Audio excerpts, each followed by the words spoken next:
any great European city, you need to look after it. Cities are organic places, they chop and they change, and if you don't look after them, they can go out of order.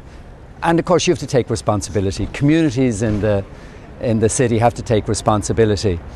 You can't just leave it to the local city council. You have to support them, help them, inspire them, be a vision for them as well. And so for that reason, the Business Improvement Districts was set up in Dublin to help with the council and the business community to see what needs to be done in the city to make a better environment, to keep the streets clean, to keep the streets safe, and to put onto the streets what we call the street ambassadors, who can help both visitors to the city and the natives to understand their own city a bit better. Yeah, the Dublin City Business Improvement District was established by business leaders in June 2007. It came into existence in March 2008 after a vote, and its whole purpose is basically to make Dublin City Centre a better place for people to come in and have fun and enjoy themselves and basically get the benefit of what the city has to offer.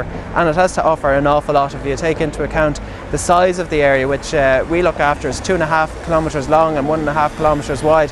It's bigger than every out-of-town shopping centre all put together, and you've got the ambience and the history and the excitement of the city. Dublin is really rich in history and stories and heritage, and one way of capturing that is to, here and there around the city, put in a display and give the history of that area. And this is what the BIDs, the Business Improvement Districts, have done.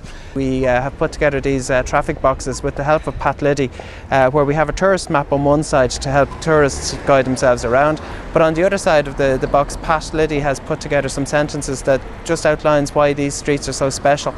For instance, around Capel Street here, we mentioned where the name Capel comes from, which was of course the family name of the Earl of Essex, who was the Lord Lieutenant at the time in the 1600s when this street was laid out. And Mary Street right beside us here comes from the great Abbey of St Mary, a 12th century institution which is literally just around the corner from us. And it's interesting for tourists and Dubliners alike, and it's something that we feel that as Dubliners we should celebrate more. It's a fantastic history.